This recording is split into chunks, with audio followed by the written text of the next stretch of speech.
demikian, ya, dengan demikian diteruskan dan dilanjutkan dalam penglihatan dan misi pesan yang Allah sampaikan kepada Yohanes di Pulau Patmos, yang kalau kita sejajarkan, ya, atau kalau kita hubung-hubungkan, itu sangat sangat terkait dengan khotbah Yesus di atas bukit itu sendiri. Nah, jadi saudara-saudara yang dikasih oleh Tuhan, jika kita mendengarkan tanda-tanda kedatangan Yesus yang kedua kali, ya, itu adalah suatu momen yang mengatakan bahwa kedatangannya itu sendiri sudah semakin dekat, ya, sudah di depan, dan kita tinggal menunggu waktu sedikit lagi. Tetapi ketika kita mau melihat siapa yang pertama menyatakan itu, maka kita mundur ke belakang. Bahwa ada Yesus Kristus yang naik ke sorga itu dan akan turun ke bumi ini. Tetapi sebelum turun ke bumi ini, ada banyak peristiwa-peristiwa yang akan terjadi. Nah, itulah tanda-tanda kedatangannya yang sering kita nyatakan dan khotbahkan kepada umat Tuhan yang lain. Dengan demikian sebenarnya kita memastikan apa yang dikatakan oleh Yesus selaras dengan apa yang diterima oleh Yohanes dalam wahyunya. Kemudian apa yang terjadi sekarang ini adalah sama dengan apa yang Yesus ungkapkan ketika Yesus ada di Bukit Zaitun. Saudara-saudara, percayalah kepada Alkitab kita ini, firman Tuhan ini, bahwa ini adalah ilham dan akan datang Yesus Kristus yang telah dijanjikan itu. Terima kasih. Inilah pelajaran pada hari Senin. Tuhan memberkati kita. Baik, terima kasih Pendeta Soleman Lumban Gaul yang sudah membahas pelajaran Sekolah Sahabat kita di hari Senin, yaitu hitung mundur. Bapak Ibu, saudara-saudara yang dikasihi Tuhan, sebelum kita lanjut di materi pelajaran Sekolah Sahabat kita selanjutnya, saya ingin menyapa terlebih dahulu Bapak Ibu yang sudah hadir pada malam hari ini untuk mengikuti panel diskusi pelajaran Sekolah Sahabat kita. Saya ingin menyapa selamat sahabat kepada Bapak Boy Hermawan. Selamat sahabat Bapak Roland Siahaanyu. Kemudian selamat sahabat juga Ibu Megawati Limbong. Selamat sahabat Bapak Sihotang Kuta Gaul Abednego. Selamat sahabat Bapak Deroki Rohti Sinemes. Selamat sahabat Bapak Wilbert Situmeang. Selamat sahabat Ibu Emilia. Selamat sahabat Bapak Barlet Sumendap. Selamat sahabat Ibu Tina Yesa. Selamat sahabat Mem Jane, Nyonya Saragi, selamat sahabat Bapak Antoni Lim, dan selamat sahabat Ibu Evelyn Mesah Marwanaya, selamat sahabat Bapak Kontu Ronli, dan selamat sahabat Bapak Kathy Kevin Sinaga. Terima kasih untuk kehadiran Bapak Ibu sekalian pada malam hari ini. Baik, kita akan masuk terlebih dahulu di pelajaran hari Rabu, ya, karena Pendeta Manurung ada pelayanan, jadi kita akan loncat dulu, nanti kita akan sambung lagi. Pelajaran hari Rabu yaitu tentang istirahat dengan tenang, akan dibawakan oleh hamba Tuhan Pendeta Monang Tambunan. Apa yang dimaksud dengan istirahat dengan tenang itu? Silakan Pendeta Tambunan. Terima kasih Pendeta James dan para pemirsa dimanapun Anda berada pada malam hari ini. Selamat sahabat, dan kita akan melanjutkan pelajaran kita. Tadi kita sudah mendengarkan pelajaran yang begitu indah dibawakan oleh Pendeta Sam dan Pendeta Gaul. Nah, sekarang kita akan melihat istirahat yang tenang. Tadi Pendeta Orsina katakan apa itu yang dimaksud dengan istirahat yang tenang. Nah, dalam bahasa Inggrisnya kita lebih familiar. Seringkali pada waktu kita melihat atau mendengar seseorang meninggal dunia atau memberikan pesan kepada di media sosial, maka yang kita tulis adalah rest in peace. Nah, apa artinya rest in peace ini? Nah, dan kemudian seringkali kita juga memberikan kata-kata ya ucapan di dalam memberikan penghiburan, kekuatan, ketabahan kepada mereka yang berduka, atau kita tuliskan di sosial media kita, di WhatsApp kita, di Facebook. Semoga segala kebaikannya diterima di sisi Allah, atau semoga arwahnya diterima di sisi Allah. Semoga dia bahagia di sorga. Nah, ini seringkali yang sebenarnya ini adalah yang tidak alkitabiah menurut firman Tuhan. Karena Alkitab tidak pernah mengatakan bila mana seseorang meninggal dunia, maka ia langsung berada di sorga. Ya, tetapi apa yang dikatakan di dalam Yohanes 5, 8-29, Yesus berkata, janganlah kamu akan hal ini, sebab saatnya akan tiba bahwa semua orang yang di dalam kuburan akan mendengar suaranya, dan mereka yang telah berbuat baik akan keluar dan bangkit untuk yang kekal, tapi mereka yang telah berbuat jahat akan bangkit untuk dihukum.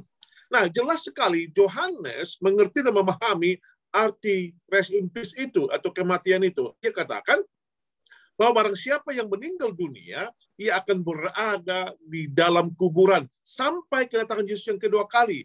Dan hal itu juga selaras dengan peristiwa kematian Lazarus yang kita 11, di mana pada waktu itu Lazarus meninggal dunia selama 4 hari, dan Yesus datang ke kuburannya dan membangkitkan Lazarus, dan mengatakan, Lazarus, bangkitlah.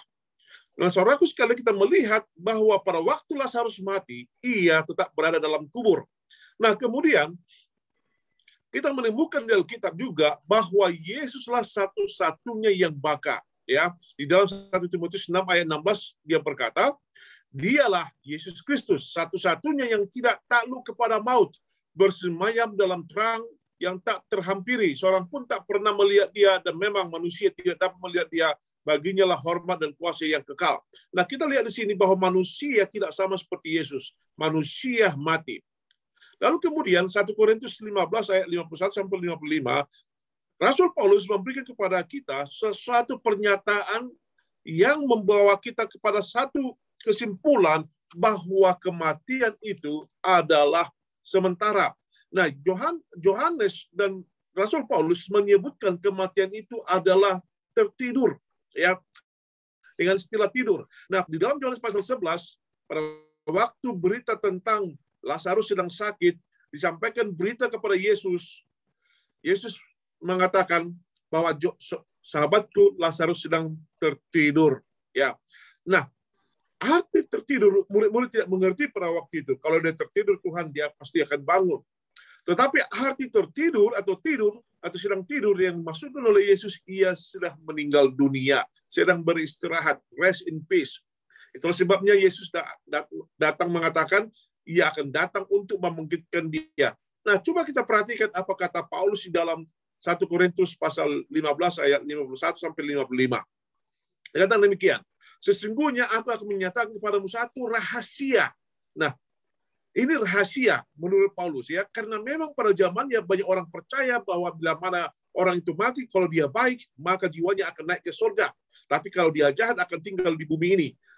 Dikatakan satu rahasia, kita tidak semua orang mati, ya, tetapi kita semuanya akan diubah dalam sekejap mata pada waktu bunyi nafiri yang terakhir. Sebab nafiri yang akan berbunyi dan orang-orang mati akan dibangkitkan dalam keadaan yang tidak dapat binasa, dan kita semua akan diubah.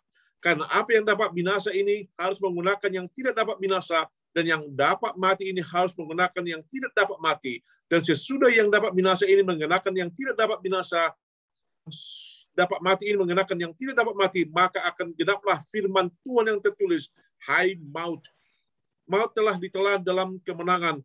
Hai maut, di manakah kemenanganmu? Hai maut, di manakah sengatmu? Nah, kita lihat di sini, ya, bahwa rest in peace yang dimaksudkan oleh penulis, kalau sahabat kita, adalah tertidur. Dan dia akan dibangkitkan oleh Yesus pada waktu bunyi sangkakala akan berbunyi.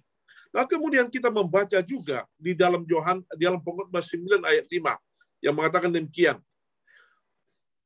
Karena orang-orang yang hidup tahu bahwa mereka akan mati, tetapi orang yang mati tidak tahu apa-apa. Tidak ada upah lagi bagi mereka, bahkan kemenangan kepada mereka telah lenyap. Nah, kita melihat di sini, orang mati itu tidak tahu apa-apa. Sama seperti kita sedang tertidur lenyap, kita tidak tahu apa-apa.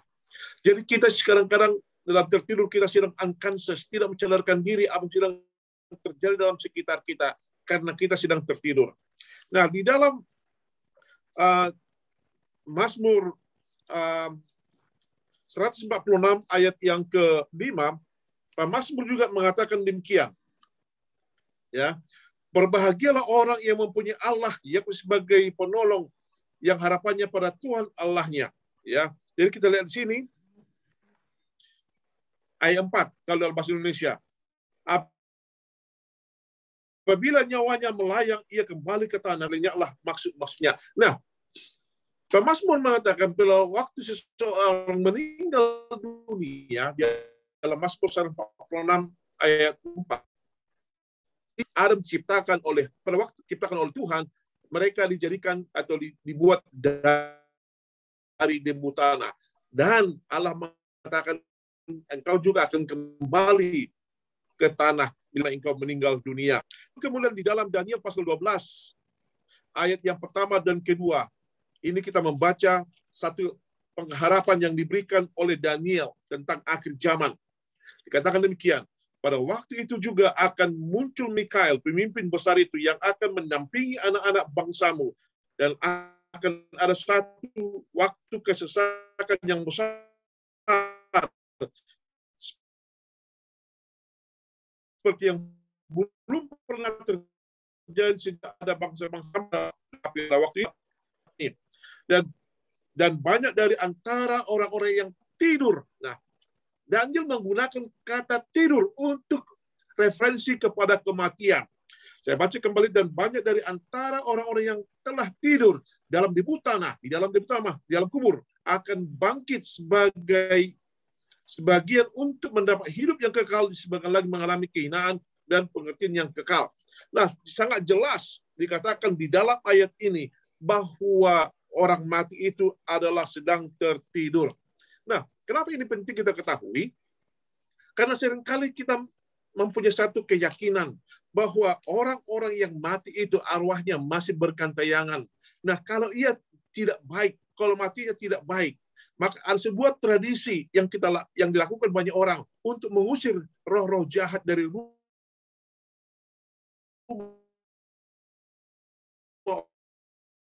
orang tersebut. Ada lalu kita sangat takut kalau melintas ke kubur karena kita percaya banyak sana. Nah, kemudian sebagai penutup saya akan baca 1 Tesalonika 4 ayat 13 sampai 18. Nah, Paulus juga memberikan kepada kita satu nasihat yang sangat penting tentang mereka yang telah tertidur atau mati dalam Tuhan. Di dalam 1 Tesalonika 4 ayat yang ke-13 berbunyi demikian. Selanjutnya, kami tidak mau saudara-saudara bahwa kamu tidak mengetahui tentang mereka yang meninggal, ya, supaya kamu jangan berduka cita seperti orang-orang lain yang tidak mempunyai pengharapan. Karena jikalau kita percaya bahwa Yesus telah mati dan telah bangkit, maka kita percaya juga bahwa mereka yang telah meninggal dalam Yesus akan dikumpulkan Allah bersama-sama dengan Dia. Ini kami katakan kepadamu dengan firman Tuhan, kita yang hidup, yang masih tinggal sampai kedatangan Tuhan, sekali-sekali tidak akan mendahului mereka yang telah meninggal. Sebab pada waktu tanda diberi, yaitu pada waktu penghulu malaikat berseru dan cakakala Allah berbunyi, maka Tuhan sendiri akan turun dari surga dan mereka yang mati dalam Kristus akan lebih dahulu bangkit. Dan sudah itu kita yang masih hidup, yang masih tinggal akan diangkat bersama-sama mereka dalam awan menyongsong Tuhan di angkasa. Demikianlah kita akan selama-lamanya bersama-sama dengan Tuhan. Nah, inilah artinya rest in peace itu. Artinya bahwa ia akan beristirahat, tertidur sampai kedatangan Tuhan yang kedua kali. Tidak ada ya seperti ajaran-ajaran yang lain bahwa bila mana seseorang mati dia akan melewati namanya inkarnasi. Lalu kemudian kita percaya ada ajaran gereja mengatakan akan menghadapi purgatori, api penyucian kalau supaya ia bisa layak di hadapan Tuhan.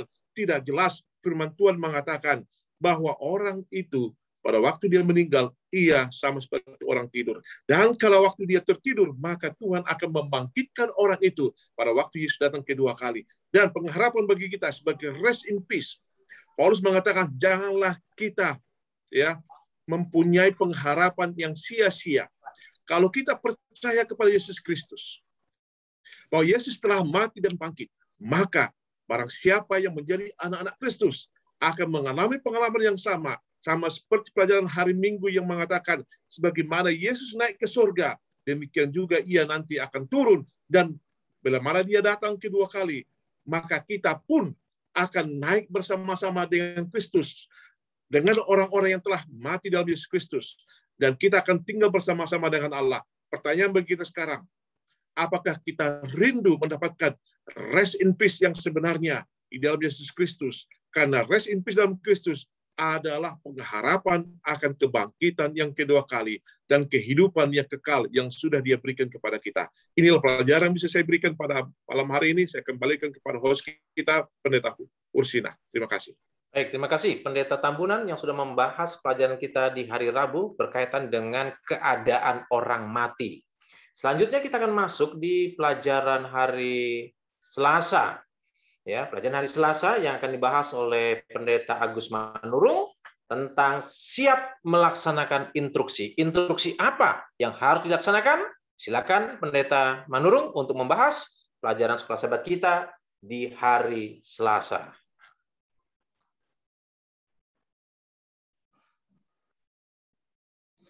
Baik, terima kasih.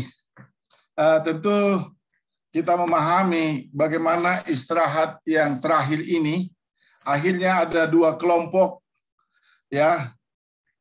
Dua kelompok itu adalah satu kelompok yang mengikuti instruksi dan satu kelompok yang tidak mengikuti instruksi.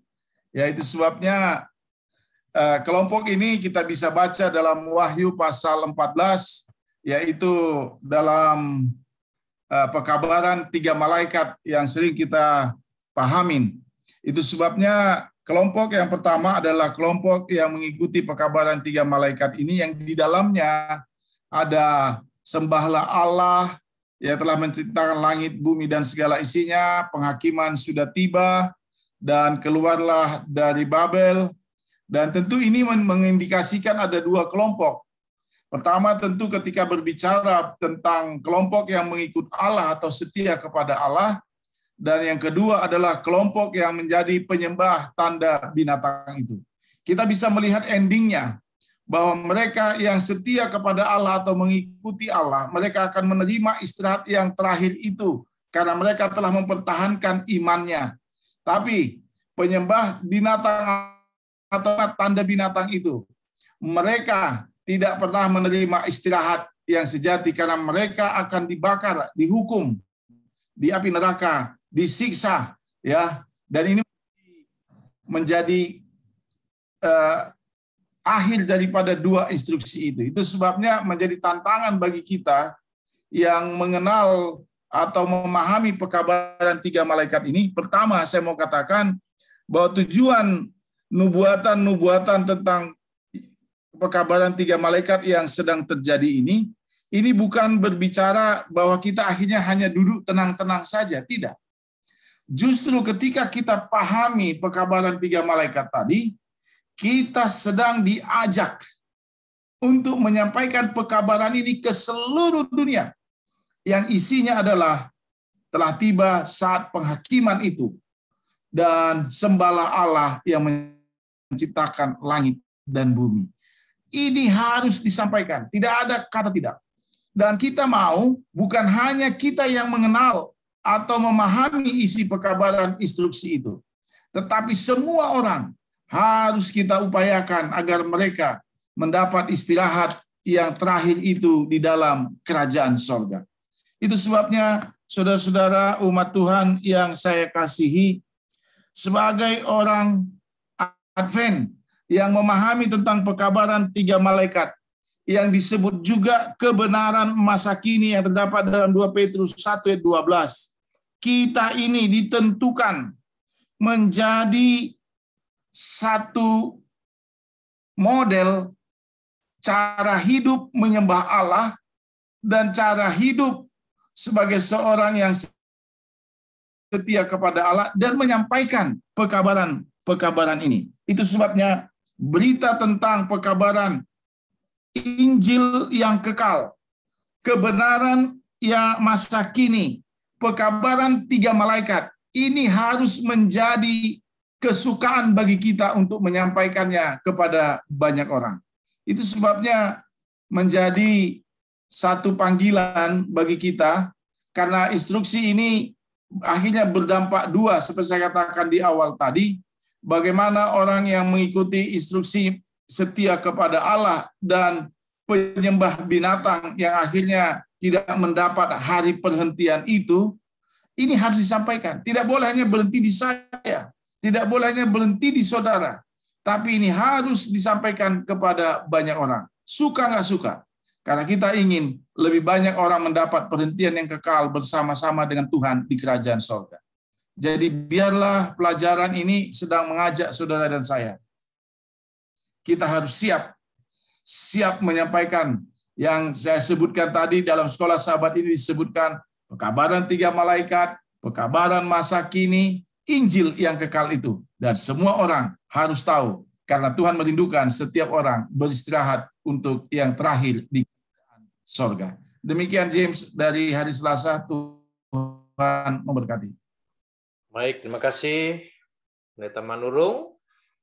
Selanjutnya kita akan masuk di pelajaran hari Kamis, yaitu tentang bersukacitalah senantiasa dalam Tuhan, yang akan dibawakan oleh hamba Tuhan Pendeta Donli Sinaga. Namun sebelumnya saya ingin menyapa terlebih dahulu para pemirsa yang sudah hadir dan menyaksikan secara langsung panel diskusi pelajaran sekolah sahabat kita pada malam hari ini. Selamat malam Bapak Jimor Tambunan, Bapak Victor Tambubolon, Bapak Ripley Gara, Bapak Victor Tambubolon, Bapak Pendeta Tambunan Rudolf, Ibu Marlin Pandiangan, dan Ibu Preti Sitompul. Selamat sahabat juga untuk Bapak Giovanni Pakasi, Bapak Roland Siahaan, Pendeta Henry Malau, Bapak Rudin Tamba, Bapak Antoni Lim, Bapak Donald Lapasiang, Bapak Badia Baringbing, dan Bapak Leo Nusawakan. Terima kasih untuk kehadiran Bapak Ibu yang sudah menyaksikan siaran pada malam hari ini. Baik, selanjutnya kita akan masuk di pelajaran hari Kamis. Pelajaran terakhir yaitu bersukacitalah senantiasa dalam Tuhan. Silakan Pendeta Donli Sinaga. Baik, terima kasih untuk kesempatan yang diberikan Pendeta James Orsina dan para panelis yang telah lebih dahulu memaparkan pelajaran kita pada malam hari ini. Pendeta Lumban Gaul, Pendeta Sam Sumampau, Pendeta Manurung, begitu juga Pendeta Tambunan. Dan ketika kita melihat satu judul yang sangat menarik ini Bapak Ibu, ketika kita lihat bahwa bersukacitalah senantiasa dalam Tuhan. Dan ini ataupun Filipi 4 ayat yang keempat ini, bersukacitalah senantiasa dalam Tuhan, sekali lagi katakan bersukacitalah, ini sangat menarik oleh karena Paulus ketika dia menyampaikan suratnya kepada umat-umat Tuhan yang ada di Filipi, ya, dia dalam kondisi sedang tertawan ataupun dia sedang berada di dalam penjara. Boleh kita bayangkan bagaimana orang yang berada dalam tawanan ataupun dalam penjara yang seharusnya dia adalah orang yang dihibur, orang yang harusnya didoakan atau orang yang harusnya disemangati, tetapi justru sebaliknya apa yang kita lihat yang dilakukan oleh Paulus adalah dia memberikan semangat kepada umat-umat Tuhan yang ada di Filipi dan dia mengajak kepada umat-umat Tuhan supaya bersukacita. Jadi tidak heran ketika kita melihat Filipi yang hanya 4 pasal ini Bapak Ibu, mulai dari pasal pertama hingga pasal yang keempat, ini berbicara tentang ya bersukacita atau sukacita. Dalam penuntun guru dikatakan dalam pasal pertama itu intinya adalah sukacita dalam pencobaan-pencobaan. Lalu ketika kita melihat pasal yang kedua, ini temanya juga tentang bersukacita di dalam kerendahan hati. Lalu pada pasal yang ketiga mengambil tema sukacita dalam penyerahan, dan di pasal yang terakhir sukacita dalam rasa syukur. Jadi apa yang dilakukan oleh Paulus ini sekali lagi saya katakan ini sangat luar biasa. Memang Paulus ini adalah orang yang betul-betul telah merasakan bagaimana kasih karunia Tuhan dan bagaimana dia hidup di dalam pekerjaan Tuhan yang penuh dengan penyerahan. Dan pada akhirnya kita akan lihat nanti bahwa Paulus sendiri merasakan istirahat yang luar biasa ya melalui apa yang Yesus telah lakukan di dalam kehidupannya. Bapak Ibu saudara yang Tuhan kasihi, kembali kepada ayat yang sudah kita baca ini ya. Biasanya orang yang menderita lah yang selalu apa? Meminta untuk mendapatkan, tolonglah doakan saya, masalah saya ada begini, pergumulan saya ada begini. Kemudian biasanya orang yang sedang menderita atau tertawanlah yang membutuhkan penghiburan. Dan biasanya ya orang yang sedang mengalami kesulitan, penderitaan dan juga kesusahanlah yang mengharapkan supaya orang bisa menolong dia, meringankan bebannya. Tetapi ya sekali lagi saya katakan bahwa Paulus ini adalah hamba Tuhan yang sangat luar biasa. Di tengah-tengah kesulitan, pencobaan, bahkan pergumulan yang dialami ketika dia berada di penjara, Bapak Ibu, tetapi di saat yang sama dia sampaikan kata-kata nasihat supaya umat-umat Tuhan bersukacita. Dan ini bukan hanya sekedar ucapan belaka. Apa yang dikatakan oleh Paulus ketika dia menuliskan suratnya kepada umat-umat Tuhan yang ada di Filipi, memang dia sendiri hidupkan.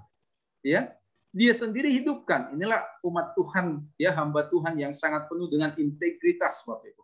Apa yang dikatakan Paulus supaya umat-umat Tuhan yang ada di Filipi supaya mereka bersukacita, justru kita lihat bagaimana ya hal ini memang betul-betul dipraktekkan oleh Paulus sendiri. Apa yang kita mau lihat ya di dalam Filipi 1 ayat 4 dia katakan aku berdoa ya di dalam sukacita, dan juga di ayat-ayat yang lain banyak kita dapati bagaimana memang kehidupan Paulus ini adalah kehidupan yang penuh dengan integritas. Apa yang dia ucapkan memang itulah yang dia hidupkan, dan tidak heran bagaimana perkataan Paulus yang sangat berkuasa ya kepada umat-umat Tuhan yang ada di Filipi supaya mereka memiliki sukacita. Memang di dalam ayat ini kita lihat bahwa tidak ada jaminan bagi umat Tuhan ataupun orang Kristen hidup di dalam hal-hal yang mulus atau hanya di dalam kebaikan-kebaikan saja, tidak ada problema, masalah dan penderitaan. Bahkan kalau kita lihat dalam pelajaran kita ya bahwa kehidupan kita juga dipenuhi dengan ketegangan. Ada pencobaan dan bahkan kita juga harus berjuang. Tetapi kabar baiknya adalah apa yang dilakukan oleh Yesus di kayu salib, ya, memberikan satu garansi jaminan kepada kita bahwa Dia akan memberikan kelegaan. Itulah sebabnya ketika kita berbicara tentang ayat ini, Bapak Ibu, ya, dikatakan bersukacitalah senantiasa dalam Tuhan. Jadi bukan hanya bersukacita ya ketika ada pergumulan, pencobaan, tidak, tetapi ya yang mau disoroti oleh Paulus di dalam ayat ini ya dalam suasana situasi apapun, dalam kondisi apapun ya kita harus bersukacita senantiasa di dalam Tuhan.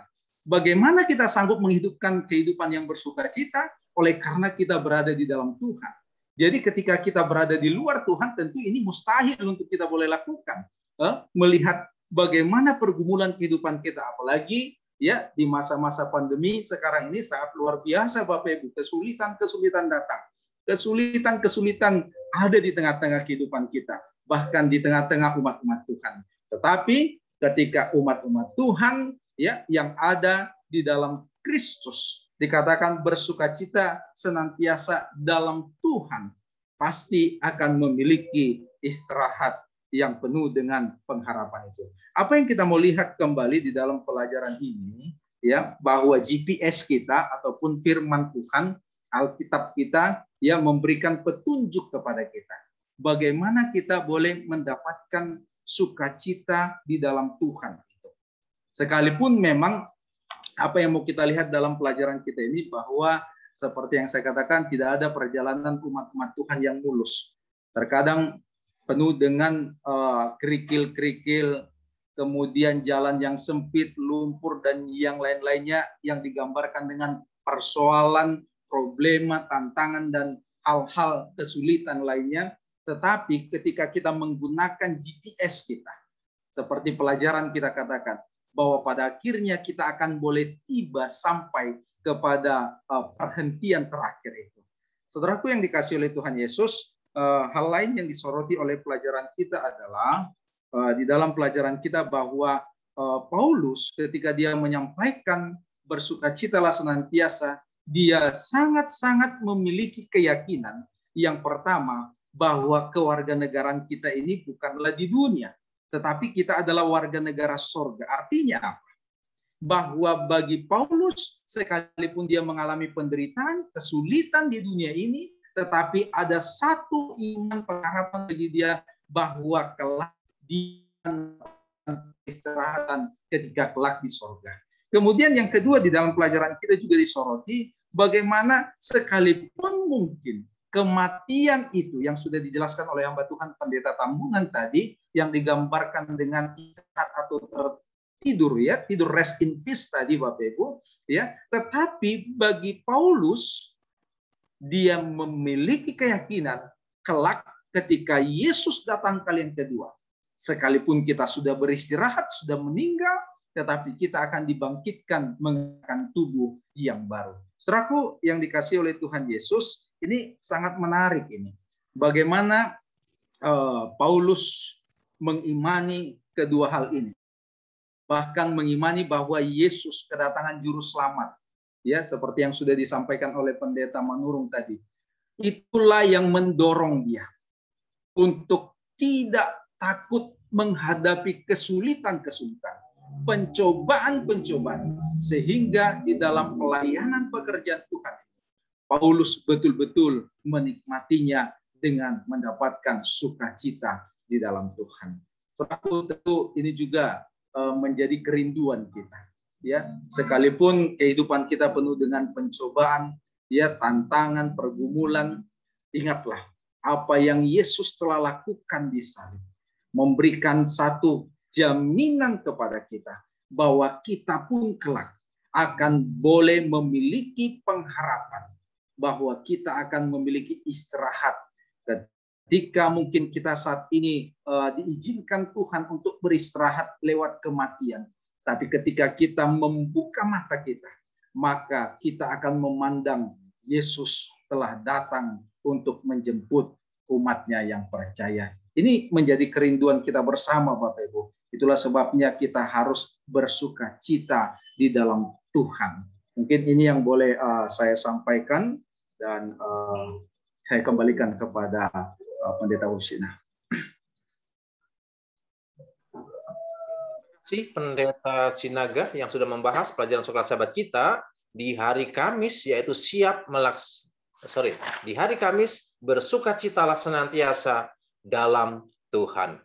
Baik Bapak Ibu, saudara-saudara yang dikasihi oleh Tuhan Yesus, sebelum kita masuk di pertanyaan-pertanyaan yang sudah masuk untuk dijawab oleh para panelis pada malam hari ini, terlebih dahulu saya ingin menyapa kembali bagi Bapak Ibu yang sudah hadir mengikuti program panel diskusi pelajaran Soklat Sahabat pada malam hari ini. Selamat Sabat Bapak Kenneth Mambo, Bapak Rudin Tamba, Bapak Igel Angkau, Bapak Mansur Situmorang, Bapak Jeremia, Bapak Seru Mangamba, Bapak Putra Sabat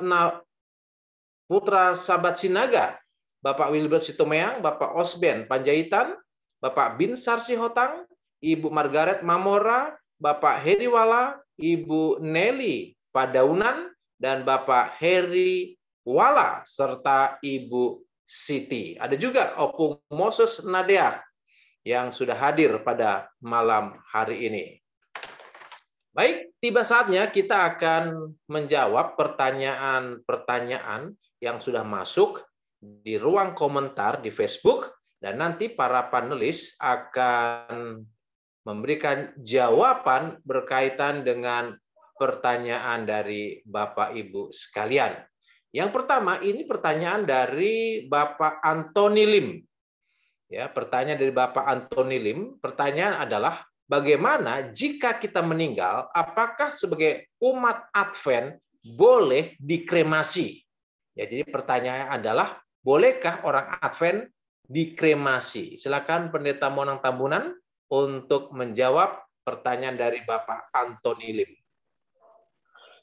Terima kasih Pak Anthony Lim. Satu pertanyaan yang sangat penting dan untuk kita pelajari bersama-sama mengenai bagaimana sikap kita terhadap kremasi. Apakah sebagai orang Kristen kita bisa menerima kematian dengan dikremasi?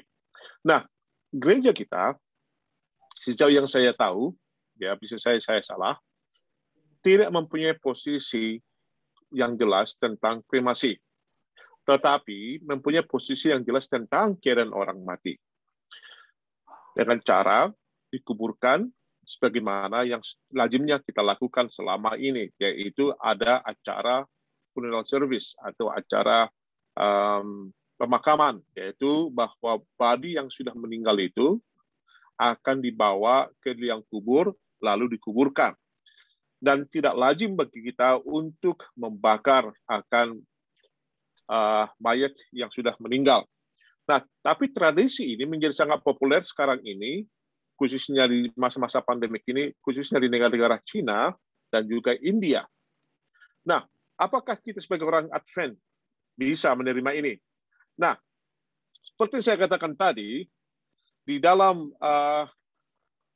Alkitab, kita tidak menemukan upacara kremasi di dalam Alkitab. Tetapi kita melihat ini adalah praktek-praktek kekafiran atau praktek-praktek zaman dulu yang dilakukan oleh berbagai bangsa.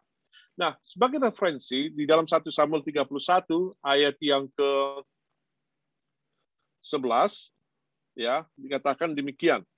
Ketika penduduk Yabes Gilead mendengar tentang apa yang telah dilakukan orang Palestina kepada Saul, maka bersialah segala orang gagah dan perkasa. Mereka berjalan terus semalam-malaman lalu mengambil mayat Saul dan mayat anaknya dari tembok kota Bet-Sheah. Kemudian pulanglah mereka ke Yabes dan membakar mayat-mayat itu di sana.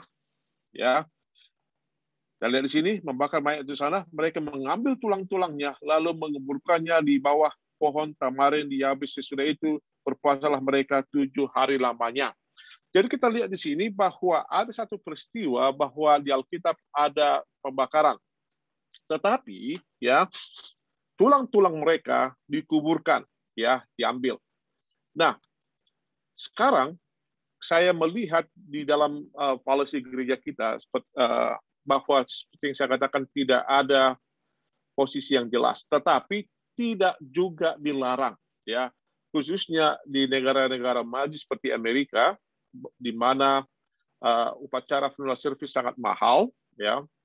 Lalu acara penguburan dengan kremasi ada yang paling murah, mungkin hanya 10% dari harga penguburan biasa.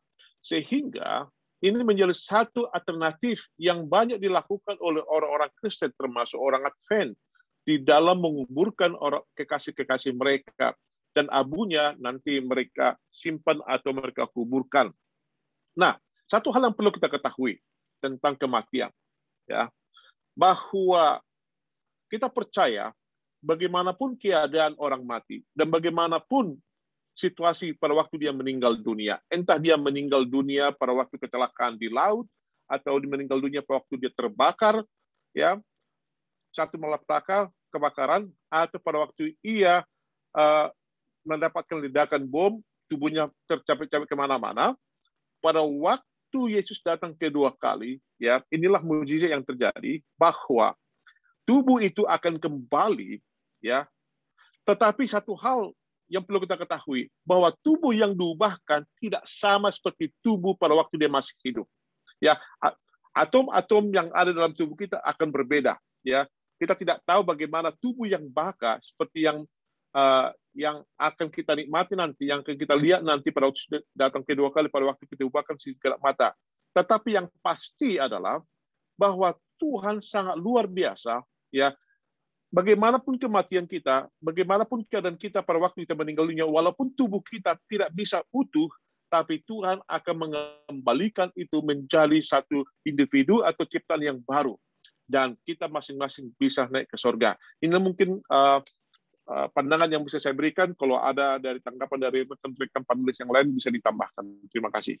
Baik, terima kasih. Pendeta Tambunan, mungkin ada yang ingin melengkapi atau menambahkan berkaitan dengan pertanyaan dari Bapak Antoni Lim tadi tentang kremasi. Ada yang ingin menambahkan? Baik, jika tidak ada, kita akan rehat sebentar untuk mendengarkan lagu pujian. Sebelum kita lanjutkan untuk pertanyaan selanjutnya. Silakan, operator, untuk memutar lagu pujian.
Lenyaplah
Dia mute, Pak.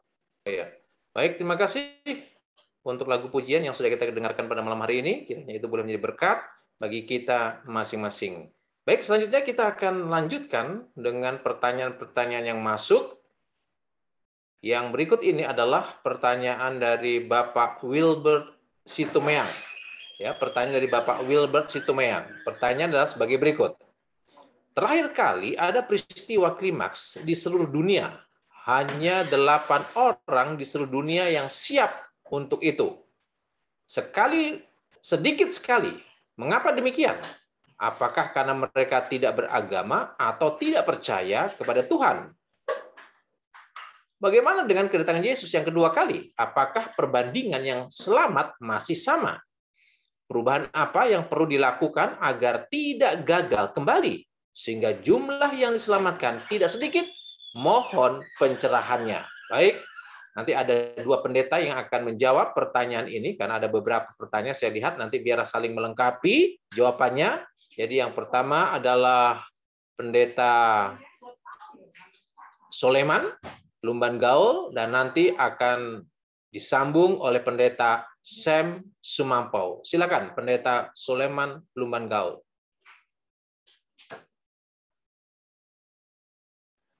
Baik, terima kasih kepada Saudara Wilbert Situmeang ya yang membuat pertanyaan kemudian merujuk kepada peristiwa Nuh ya dan anak-anaknya ya. Jadi kalau dibandingkan dengan jumlah penduduk dan kemudian ya yang selamat ya memang sangat kecil dan sangat sedikit ya.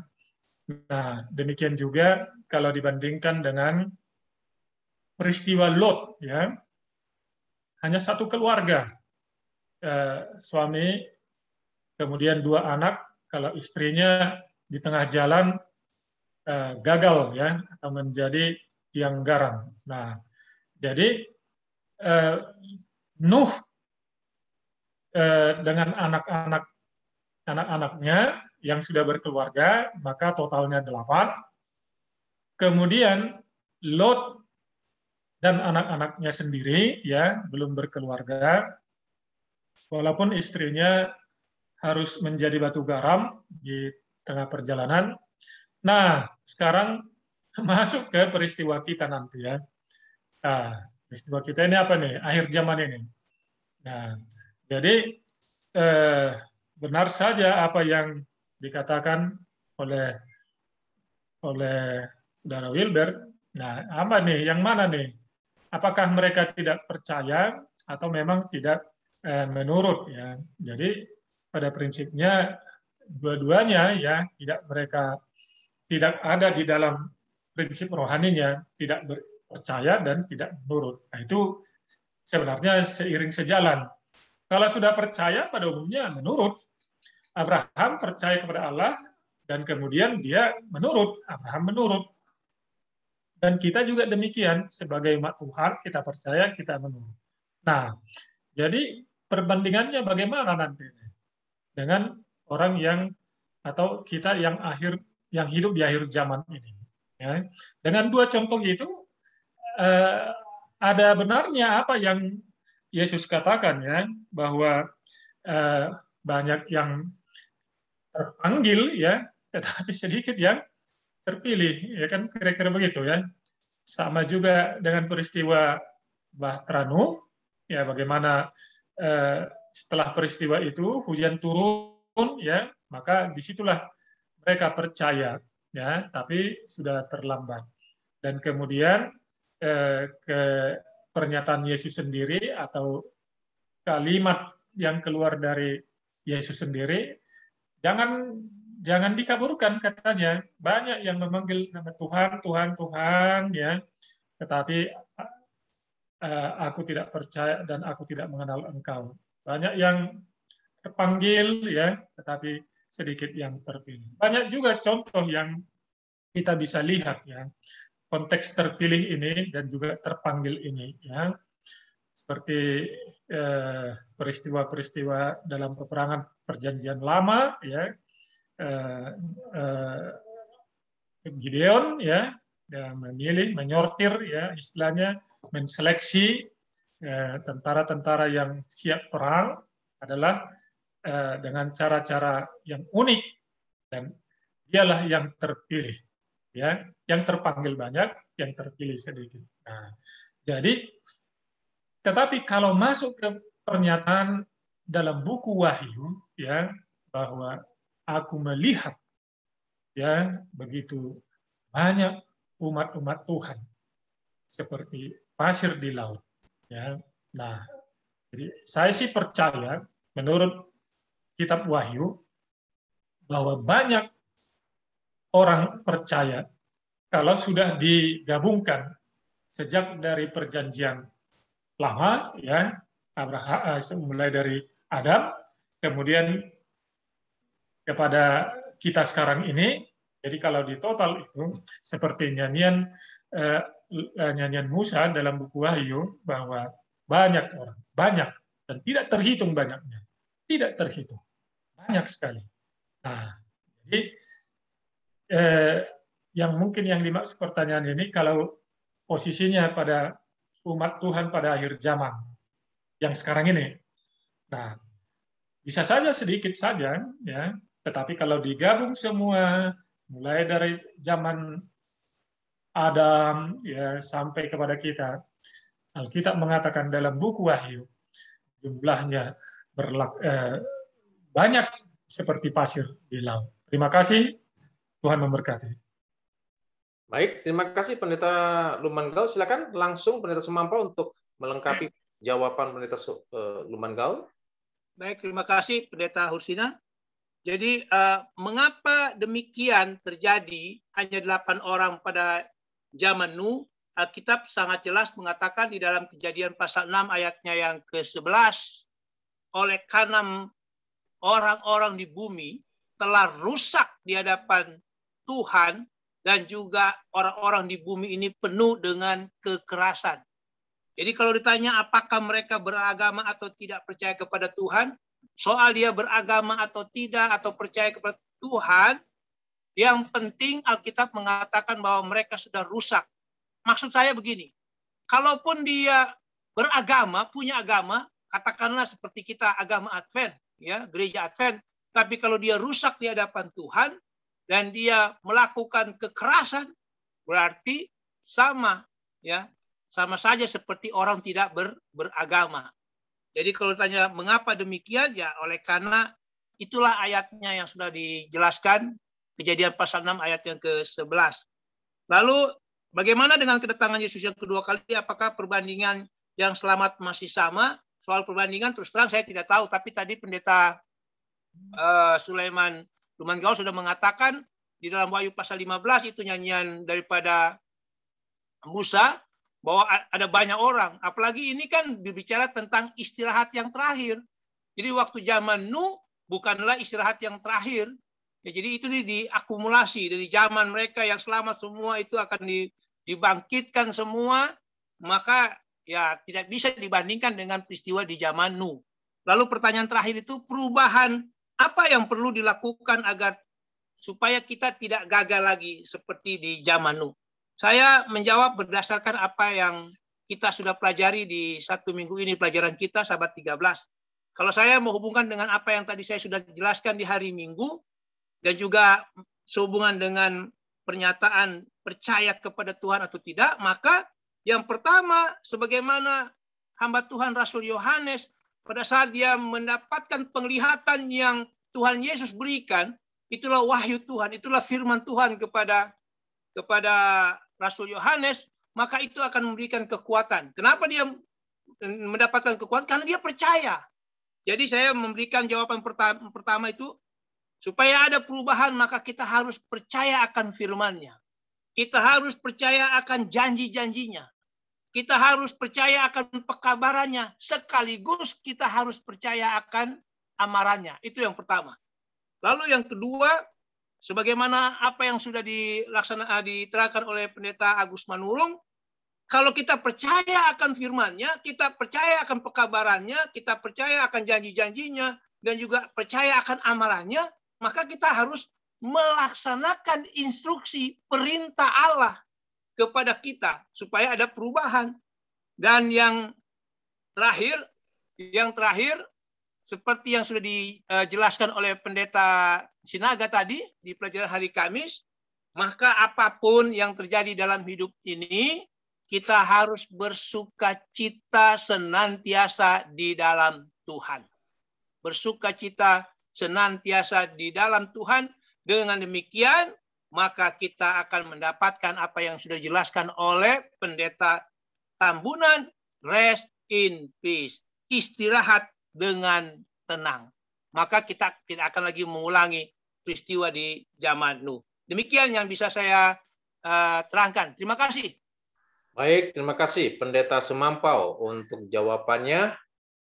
Baik, Bapak Ibu, saudara-saudara kekasih Tuhan, sebelum kita lanjutkan pertanyaan berikutnya, saya ingin menyapa terlebih dahulu untuk Bapak Ibu yang sudah hadir pada malam hari ini. Selamat sabat, Ibu Grace Simbolon, Ibu Nikitani, Bapak Berlon Limbong, Bapak Tunggul Sihotang, Bapak Johnson Tambang, Ibu Lili Karundeng, Bapak Sihotang Hutagaul Abednego, sudah tadi, Rusmawati Simbolon, Bapak Roland Sihaan, sudah, Ibu Liher Sihaan, Bapak Fain Mujuk, kemudian Ibu Mary Haryanja, Ibu Marta Lina Limbong, Bapak John Lincoln Situmorang, selamat sahabat Pak, Bapak Johnson Tambau, Bapak Dapot Sagala, Bapak Yusak Runesi, Ibu Emilia Hutagalung, Bapak William Kalangi, dan Bapak Anthony Lim. Baik, terima kasih selamat sahabat yang sudah hadir pada malam hari ini. Baik, berikutnya ini ada pertanyaan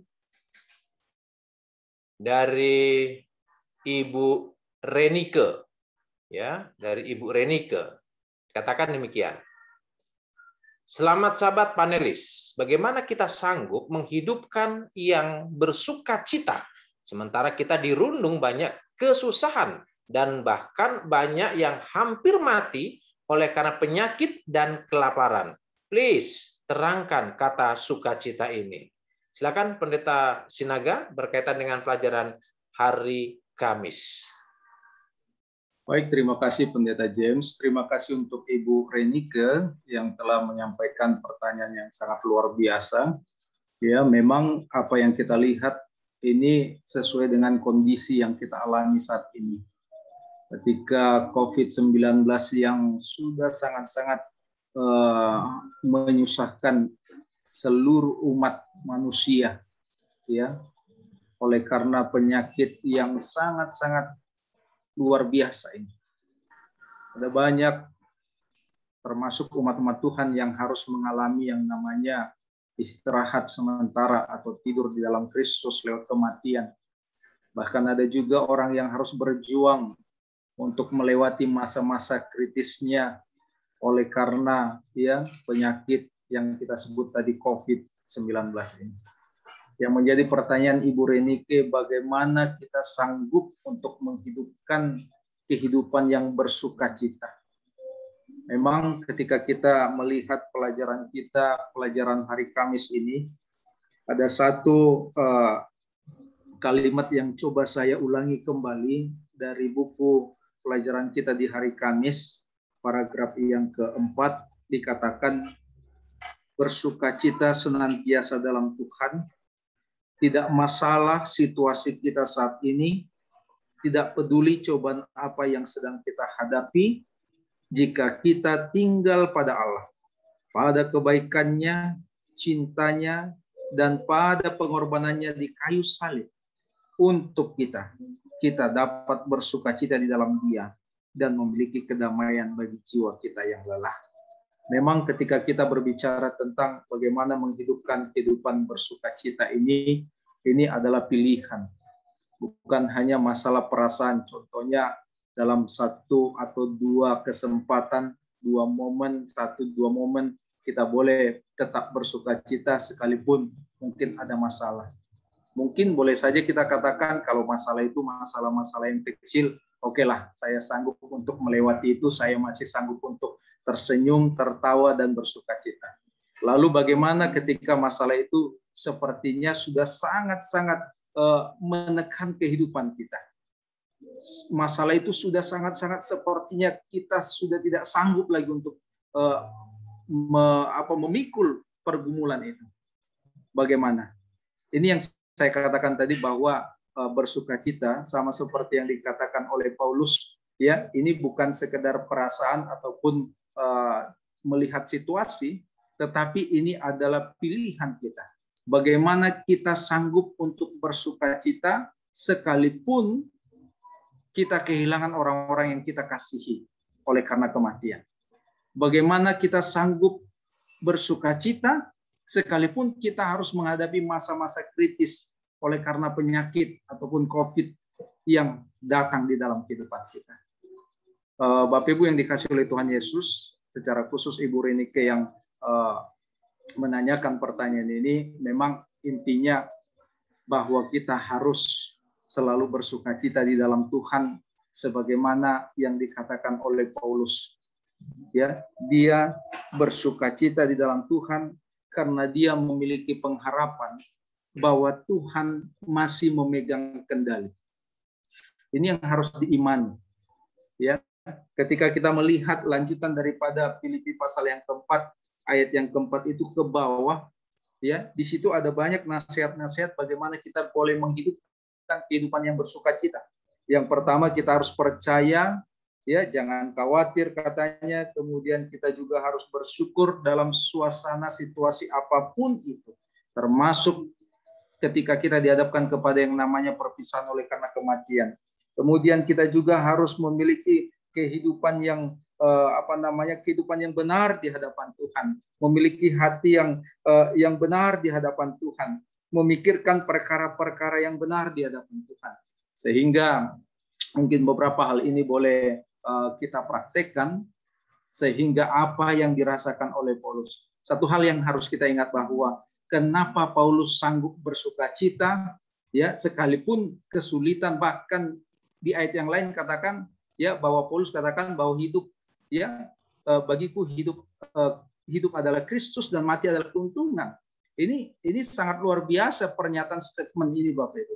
Artinya Paulus tidak takut menghadapi kematian sekalipun oleh karena dia memiliki pengharapan, dia beriman bahwa di balik kematian itu, ya, seperti yang sudah diterangkan oleh para panelis tadi, bahwa ada pengharapan istirahat yang Tuhan sediakan ketika kita nanti masuk ke dalam kerajaan surga. Jadi kepada Ibu Renike, ya, bagaimana kita bisa menghidupkan kehidupan yang bersukacita, ini tentunya tidak bisa, ya, kita lakukan di luar Tuhan.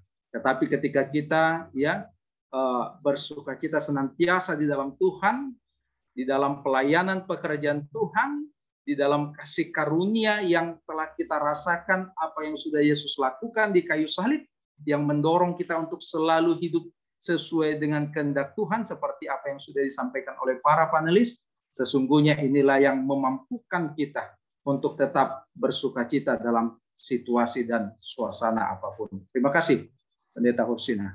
Baik, terima kasih Pendeta Sinaga untuk memberikan jawaban. Boleh saya tambahkan? Ya, sebentar. Berkaitan dengan pertanyaan dari Ibu Renike tadi, ya. Silakan Pendeta Sumampau untuk menambahkan dan melengkapi jawaban atas pertanyaan Ibu Renike tadi. Silakan, Pendeta. Baik, terima kasih Pendeta Hursina. Jadi bagaimana kita sanggup menghidupkan bersukacita itu? Jadi tadi sudah disebut oleh Pendeta Sinaga. Saya hanya ingin melengkapi saja bahwa jangan lupa di ayat yang kelima dari Filipi pasal 4 itu di bagian akhir ada kalimat Tuhan sudah dekat. Dan di pelajaran kita hari Kamis itu dijelaskan bahwa memang Tuhan kita dekat sebagaimana janji Dia di dalam Matius 28 ayat 20 bahwa Tuhan senantiasa menyertai kita sampai kesudahan, sampai akhir zaman. Ingat kalau pembahasan saya hari Minggu bagaimana Rasul Yohanes dia merasakan bahwa Yesus ada datang dekat dengan dia di Pulau Patmos pada saat itu. Dia merasakan itu. Ya, dia merasakan bahwa janji Tuhan Yesus dalam Matius 28 ayat 20 itu nyata Ini begitu juga untuk Ibu Rineke, bahwa di dalam kesusahan Ibu, supaya Ibu bersuka cita, Ibu harus merasakan bahwa Tuhan itu memang menepati janjinya akan senantiasa menyertai kita. Artinya Tuhan Yesus itu dekat.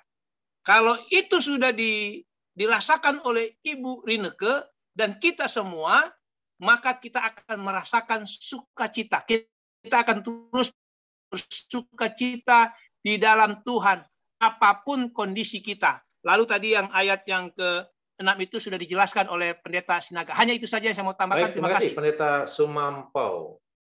Selanjutnya ini ada pertanyaan dari, saya nggak tahu apakah Bapak atau Ibu Esur Bakti di Kebanjahe. Ya, pertanyaan sebagai berikut. Kapan istirahat yang terakhir itu sebenarnya? Lalu bagaimana kita mempersiapkan diri kita untuk istirahat yang terakhir? Majua-jua. Ini dia. Silakan Pendeta Manurung untuk memberikan jawaban atas pertanyaan dari Kebanjahe. Silakan Pendeta. Baik, terima kasih. Pertanyaan yang cukup menarik. Pemahaman nubuatan tentang istirahat yang terakhir atau hidup kekal, kita harus memahami seperti ini. Kedatangan Yesus yang kedua kali, maka peristiwa ini dikatakan mereka yang setia yang masih hidup dan bahkan yang sudah mati akan dibawa masuk ke dalam kerajaan sorga selama 1000 tahun, milenium. Dan selama 1000 tahun di sorga, lalu puncaknya atau yang disebut juga milenium tadi, setan dirantai, orang-orang yang jahat mati, tidak ada lagi pekerjaan setan, lalu kedatangan Yesus yang ketiga, Yerusalem yang baru, di dunia yang baru turun. Setelah api neraka, lalu dunia baru, Yerusalem itu turun dan kita hidup kekal selama-lamanya di sana. Jadi, kalau pertanyaan istirahat terakhir itu kapan? Kalau dimaknakan sebagai kehidupan yang kekal, ya nanti di Yerusalem di baru atau dunia baru. Kalau masuk surga kita 1000 tahun di surga. Jadi mudah-mudahan itu menolong. Lalu persiapan apa yang mau kita buat? Saudara-saudara, sekaligus saya coba mengulang apa yang ditanyakan oleh Pak Wilbert. Persiapan kita ini harus melihat kepada hitungan mundur yang Yesus katakan tadi. Ingat, zaman air bah hanya 8 selamat. Siapa orang-orang di zaman air bah? Saudara-saudara, saya coba melihat tulisan Ellen G. White dalam Alpha Omega 1. Orang-orang zaman air bah itu tidak semuanya tidak beragama. Tetapi dicatat di sini ada 2 kali pengulangan kata yang penting. Dikatakan begini, dengan tidak menginginkan Allah di dalam pengetahuan mereka, segera mereka menyangkal adanya Allah. Kemudian kalimat berikut, manusia menyisihkan Allah dari pengetahuan mereka. Jadi ada poin yang menarik bagi saya, yang sekaligus juga ini Ibu Renike, saya mau kasih tahu begini. Coba bayangkan katanya zaman Nuh itu orang tidak menginginkan Allah dalam pengetahuannya. Menyisihkan Allah. Jadi kalau ada cerita tentang Allah dan kuasanya, mereka sisihkan. Mereka tidak suka. Padahal kalau saudara baca kisah air bah di zaman Nuh itu, ketukan palu Nuh membuat bahtera itu pun seperti suara panggilan untuk bertobat. Itu yang katakan. Tapi ternyata mereka tidak mau. Jadi, apa yang harus kita perbuat supaya kita terhitung di sana? Mari kita utamakan Allah dalam kehidupan kita. Saya tertarik membaca Wahyu, apa yang ditulis oleh Rasul Yohanes di Pulau Patmos. Kenapa dia bertahan di dalam kesusahannya? Dalam Wahyu pasal 7 ayat 9, kemudian daripada itu aku melihat sesungguhnya suatu kumpulan besar orang banyak yang tidak dapat terhitung banyaknya. Jadi ini nanti yang istirahat kekal ini tidak terhitung banyak, kumpulan besar katanya kepada kepada Yohanes di Pulau Patmos. Lalu ada tua-tua yang bertanya dalam ayat yang ke-13. Dan seorang dari antara tua-tua itu berkata, siapakah mereka yang memakai jubah putih dan dari manakah mereka datang? Jawabnya, maka kataku kepadanya, Tuanku, Tuhan mengetahuinya. Lalu ia berkata kepadaku, mereka adalah orang-orang yang keluar dari kesusahan besar. Dengan kata lain, saya mau mengajak kita, jangan sampai berpikir terlalu sederhana bahwa ketika saya mengikut Allah, maka everything is okay. Enggak. Ketika saya percaya kepada Allah, bisa saja saya mengalami kesusahan besar. Bisa. Dan memang itu nubuatan yang tadi digambarkan, yang saya ceritakan tadi, instruksi itu. Ada penyembah binatang dan menerima tanda di dahinya, dan kemudian ada yang percaya kepada Allah. Nah, ini kan membawa pertentangan, dan kita akan berada dalam kesusahan besar. Lalu Ibu Nike tadi bertanya sangat menarik. Apa yang dilakukan supaya sukacita? Paling kita susah. Yaitu, rupanya orang susah nanti ada di istirahat terakhir itu, di kerajaan sorga itu. Orang-orang yang susah itu ada di sana. Jadi kalau begitu saya susah di dunia ini, saya mau katakan nggak sebanding dengan sukacita yang akan diberikan Tuhan. Jadi kemudian pertanyaan yang terakhir dari Kaban Jahe ini menarik, apa yang harus berbuat? Saya mau katakan, Yesus yang berbicara kepada orang-orang di zaman Nuh. Ingat zaman Nuh. Zaman Nuh itu pengetahuan mereka sisihkan tentang Allah. Jadi kalau bicara ada firman, mereka nggak mau. Nyanyi pujian, mereka nggak mau. Berdoa, mereka nggak mau. Nah, nggak boleh juga begitu. Itu sebabnya ke depan ini, apa yang harus saya lakukan? Saya harus orang yang pertama mencintai firman Allah dan melakukannya. Saya harus senang bernyanyi pujian dan berdoa kepada Allah karena Dia akan menyertai saya sepanjang zaman. Nah, ini poin-poin yang harus kita lakukan. Ya, dan sekali lagi tidak boleh pengetahuan firman ini hanya untuk kita. Kita harus siap bagikan ini.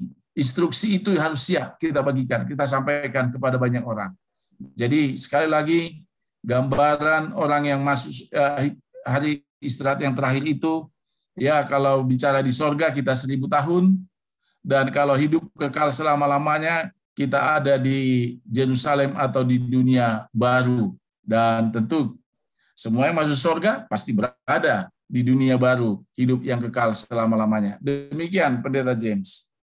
Baik, terima kasih Pendeta Manurung yang sudah menjawab pertanyaannya dengan baik. Mungkin ada yang ingin menambahkan, melengkapi sebelum kita lanjut di pertanyaan berikutnya. Oke, baik. Kita akan masuk di pertanyaan berikutnya. Ini adalah mungkin pertanyaan terakhir ya, karena waktu kita sudah hampir jam 9.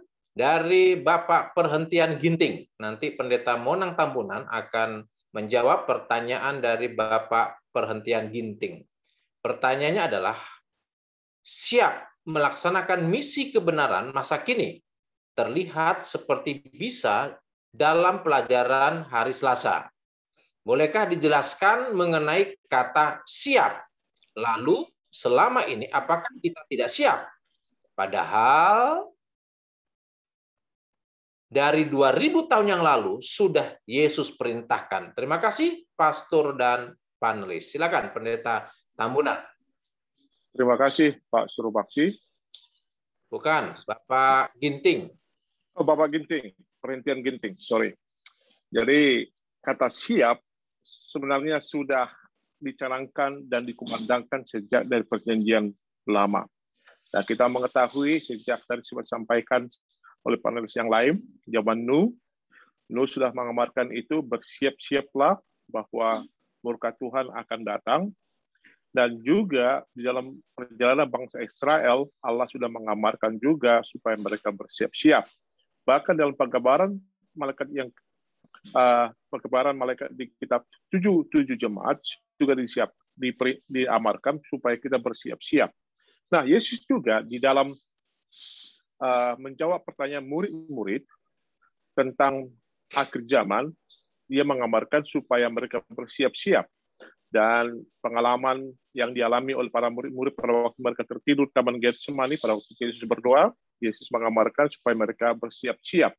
Nah, tetapi satu hal yang perlu kita ketahui, walaupun amaran demi amaran telah diberikan kepada kita, tetapi kita adalah manusia ya yang sangat sulit untuk menuruti firman Tuhan. Nah, sama seperti pengalaman bangsa Israel. Mereka gagal walaupun sudah diamarkan. Dan Paulus sudah mengamarkan itu dalam 1 Korintus pasal 10. Paulus mengatakan supaya aku mau kita tahu bahwa pengalaman orang Israel yang gagal di dalam perjanjian lama jangan menjadi pengalaman kita. Dan biarlah pengalaman mereka menjadi pelajaran bagi kita yang hidup di zaman abad 21 ini. Nah, Yesus mengatakan pada waktu murid-murid bertanya tentang kedatangannya bila mana itu akan tiba. Lalu di dalam penjabaran itu, firman Tuhan mengatakan bahwa kalau bisa, setan akan menipu sebanyak mungkin, bahkan akan menipu orang terpilih sekalipun, the very elect dalam bahasa Inggrisnya. Ya, kita lihat di sini bahwa memang ya kata siap ini kita sudah ketahui. Kita mengetahui sekarang ini bahwa dengan adanya pandemi COVID-19 ini, seperti dikatakan pendeta Sinaga tadi, ini adalah wake up call supaya kita bersiap-siap. Tetapi coba kita lihat apakah kehidupan kita telah diubahkan dan telah dipersiapkan memberikan keterangan yang dan untuk mendapatkan rest yang sebenarnya itu sebelum pandemi, sesudah dan selama pandemi ini. Jadi kita lihat sini kesiapan secara pribadi belum matang. Dan seringkali kita seperti Paulus katakan mengabaikan akan tanda-tanda zaman. Ya. Dan kemudian kita mengetahui juga bahwa Yesus sudah meramalkan dalam Matius ya dan kitab Lukas bahwa ada banyak orang yang akan memilih jalan yang lebar dan luas tersebut. Dan sedikit saja orang yang akan berjalan menuju jalan yang sempit itu dan diselamatkan. Dan kita lihat di sini, persiapan yang dimaksudkan oleh Yesus ya telah diamarkan dari zaman ke zaman, dari generasi ke generasi, tetapi persoalannya adalah mereka mengindahkannya. Nah, satu ilustrasi yang bisa saya berikan.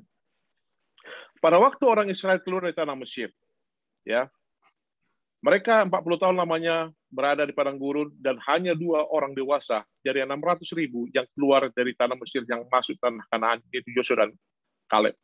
Lalu kemudian mereka berjanji setelah mereka mewarisi tanah perjanjian. Bila mana kita membaca kitab Yosua, 400 tahun setelah mereka berada di tanah perjanjian, apa mereka lakukan? Mereka lupa akan Tuhan. Lalu kemudian 1000 tahun kemudian apa mereka lakukan? Mereka berada di pembuangan Babylon. Nah, hal yang sama bisa terjadi kepada kita. Itulah sebabnya seringkali Allah memberikan kepada kita amaran demi amaran untuk mengingatkan kita supaya kita tetap bersiap. Oleh karena Yesus mengatakan kedatangannya seperti pencuri dan kita tidak tahu. Oleh karena itu, bagi kita, bagi saudara Ginting, ini adalah panggilan personal. Kita tidak bisa melihat organisasi atau gereja. Kalau kita memulai dari individu, maka ya kita akan bisa melihat kesiapan kita. Kita tidak bisa mengatakan, pendeta kami, gereja kami belum siap. Itu urusan secara jemaat, tapi secara individu, kita harus siap menerima kedatangan Tuhan yang kedua kali. Karena keselamatan itu adalah individu, bukan secara grup atau kelompok, bukan secara organisasi, tetapi secara pribadi.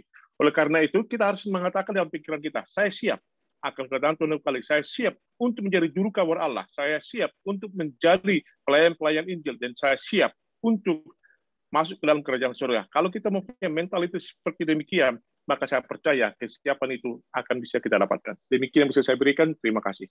Baik, terima kasih untuk semua panelis yang sudah memberikan jawaban atas pertanyaan-pertanyaan pada malam hari ini. Kiranya ini boleh menjawab dan kita boleh terberkati dengan pelajaran Sekolah Sahabat kita pada malam hari ini. Baik, karena waktunya sudah selesai, kita akan mengadakan closing statement untuk para panelis. Yang pertama, silakan Pendeta Donli Sinaga untuk memberikan closing statement berkaitan dengan pelajaran kita pada pekan ini. Silakan, Pendeta. Firman Tuhan dalam Filipi 4 ayat 4, bersukacitalah senantiasa dalam Tuhan. Sekali lagi kukatakan bersukacitalah. Biarlah kiranya melalui kasih karunia Tuhan dan kesetiaan kita di dalam pelayanan pekerjaannya. Bahkan ketika kita merasakan bahwa Allah itu dekat dengan kita, maka inilah yang boleh memampukan kita untuk selalu bersukacita di dalam Tuhan. Terima kasih. Baik, terima kasih. Selanjutnya, Pendeta Monang Tambunan.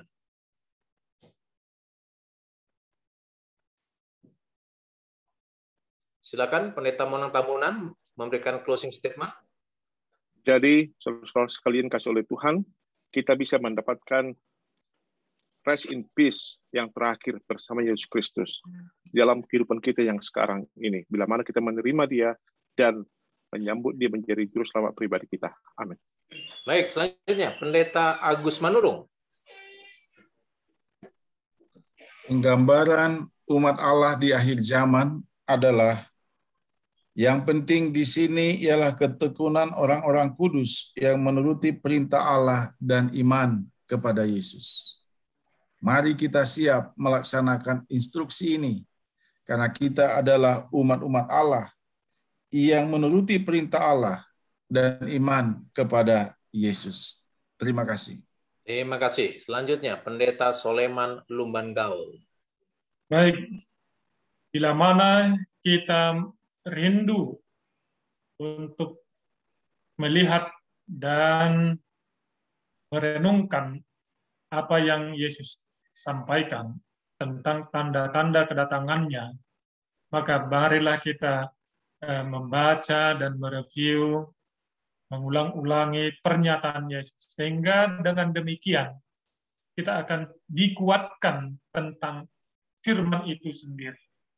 Bila mana kita sudah dikuatkan dalam firman itu sendiri, maka keyakinan kita akan lebih kuat dari yang sebelum-sebelumnya. Itulah doa dan harapan saya kepada kita semua. Terima kasih, Tuhan memberkati. Baik, terima kasih. Yang terakhir, Pendeta Sam Sumampau memberikan closing statement. Baik, terima kasih. Saudara-saudaraku, Tuhan kita sudah memberikan janji dan kita harus yakin bahwa janjinya itu ya dan amin. Di dalam Matius 28 ayat 20 bahwa Tuhan kita akan menyertai kita senantiasa sampai akhir zaman.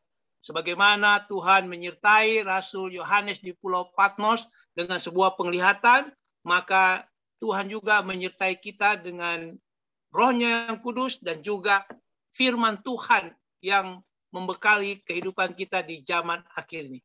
Mari saudara-saudaraku, kita baca Alkitab, kita yakini dan kita percaya akan semua janji-janji Tuhan, amaran Tuhan, pekabaran Tuhan, dan juga firman-Nya. Terima kasih, Tuhan Yesus memberkati kita semua.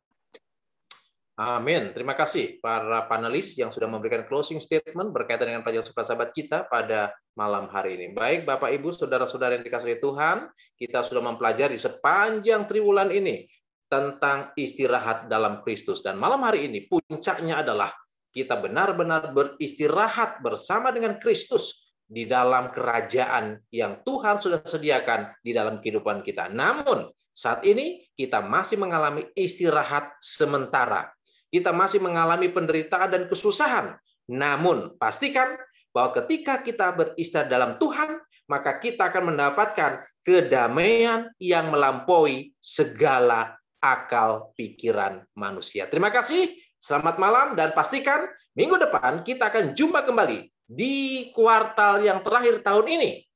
Kita akan berjumpa dengan materi pelajaran berbeda, yaitu kebenaran zaman ini dalam kitab Ulangan. Pastikan kita hadir minggu depan untuk mempelajari pelajaran sekolah sahabat yang baru. Akhir kata, para panelis akan mengucapkan selamat sahabat masing-masing. Silakan. Selamat sahabat, Tuhan berkati. Selamat hari Sabat, Tuhan memberkati.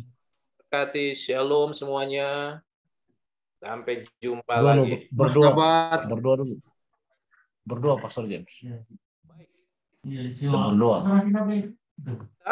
Kita akan berdoa terlebih dahulu. Pendeta Sinaga. Pendeta Sinaga. Don Sinaga. Baik, kita akan akhiri pertemuan kita malam ini. Mari kita tundukkan hati, kita bersama-sama berdoa. Bapa kami, Tuhan kami yang di sorga, Allah pengasih, Allah penyayang, kami bersyukur untuk pencerahan lewat pelajaran sekolah sahabat kami, khususnya di pelajaran yang ke-13 Tuhan, istirahat yang terakhir. Kami merindukan agar kiranya kami boleh memiliki istirahat yang terakhir di dalam Tuhan. Sekalipun ada banyak tantangan, kesulitan, pergumulan yang kami hadapi saat ini. Tapi kami yakin dan percaya ketika kami merasakan Tuhan dekat dengan kami, iman Tuhan bersama dengan kami, maka kami boleh menjalani kehidupan kami di dunia ini dengan memiliki pengharapan di dalam Tuhan. Dan kelak ketika Yesus datang kali kedua, kami boleh masuk ke peristirahatan terakhir, yakni di sorga, tempat yang Kau telah sediakan bagi setiap orang yang percaya kepada. Terima kasih untuk para bolehkan pencerahan lewat pelajaran malam ini. Diberkati juga hamba Tuhan Pendeta James Ursina yang telah memandu dan mengkoordinir acara yang begitu luar biasa ini. Secara khusus juga Pendeta Situmorang. Biarlah kiranya Engkau tetap pakai wadah ini Tuhan menjadi sarana penyebaran Injil kebenaran-Mu, sehingga banyak Tuhan yang dipemuliakan. Kami percaya Tuhan akan memeliharakan kehidupan kami. Secara khusus besok hari kami boleh bangun dalam tubuh yang segar dan sehat, menikmati perbaktian peribadatan kami, dan kami boleh memuji memuliakan nama Tuhan. Mengampunkan kami dari dosa dan pelanggaran kami. Kehendak-Mu yang jadi Bapa, dalam nama Tuhan Yesus yang berdoa. Amin. Terima kasih Pendeta. Baik, kita akan ucapkan selamat Sabat. Sampai jumpa. Tuhan memberkati. Selamat Sabat. Selamat Sabat, Tuhan berkati. Sampai jumpa. Selamat Sabat. Salam hangat dari Siantar untuk semua pemirsa.